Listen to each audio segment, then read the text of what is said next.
And speaking of the franchise tag, the Lions have a candidate in receiver Kenny Golladay. Dan Campbell, new head coach, addressing the media today, talking about the possibility of tagging Kenny Golladay and dusting off an old take about whether or not it's actually a good thing to be tagged. Here's Campbell. Well, I would love to be franchised. That would be nice because it's a pretty good little chunk right now. But I don't want to get that far into it. I really don't, Michael. I'm sorry. Look, all these things will be coming down the road, before the 17th, obviously. And look, we've had dialogue. We've talked back and forth. Brad and I have talked about this. I mean, we've gone every scenario you could go down, believe it or not, just on everybody. Dan Campbell said recently he doesn't care if people view him as a meathead, and that's good. That's very good that he doesn't care. Because, as Archie Bunker once said to his son-in-law, dead from the neck up, meathead. Come on. It's not a good thing to be franchise tagged. Yeah, it's a nice payday for 1 year, but what it does, and when a head coach says something like this, fans and media get twisted up about whether or not it really is a good thing. It's not a good thing.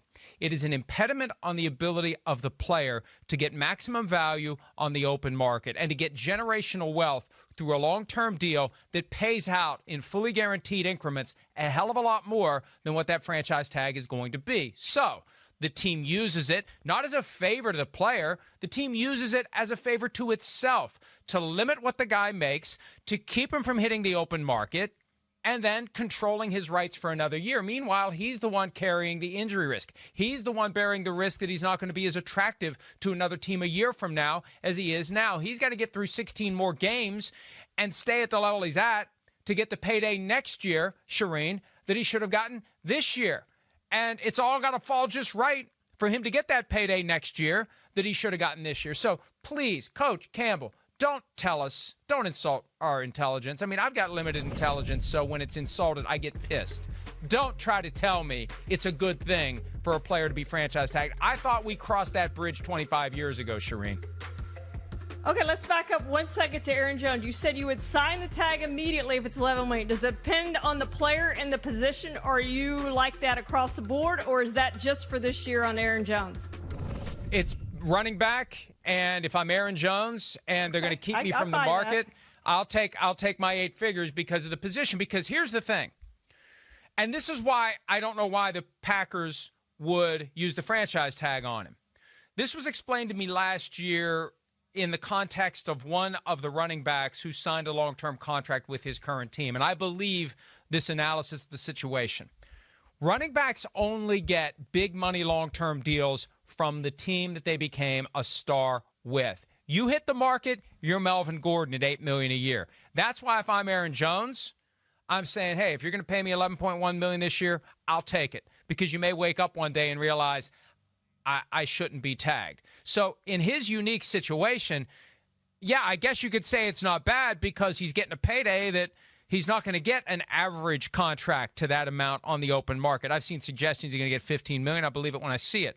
But generally speaking, it's not, you're not doing the player a favor. And I guarantee you that Kenny Golladay, if he hits the open market, is going to sign a contract with fully guaranteed money that dwarfs whatever the franchise tag ends up being for receivers this year. So I just don't like that because what it does, it lies to the fans. And it also gets some in the media who, for whatever reason, want to take an anti-player position. It gives them some raw meat that they can use to try to get the fans on the side of this notion that the players are being greedy. Why do you want so much? Isn't it enough for you to get this nice chunk of change? Why do you want so much more? I'm over that. I'm sick of that. These guys are the ones putting their asses on the line every week. These guys are the ones who are going across that thick white stripe onto the football field and assuming the risk of injury. And it makes it even more offensive to players that a former player would spout that crap that Dan Campbell spouted today. All due respect.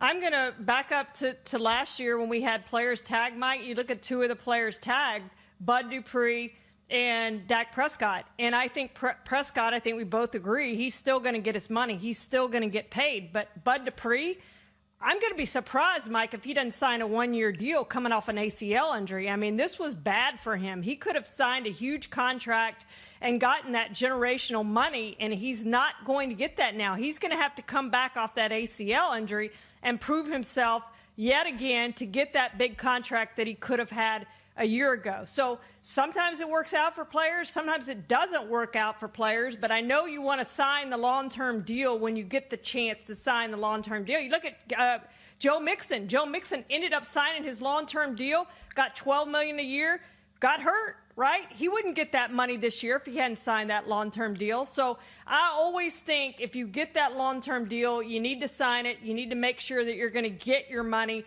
and not just play. I know that we talk about betting on yourself and all that sort of stuff, but there are just too many injuries in this game normally to bet on yourself.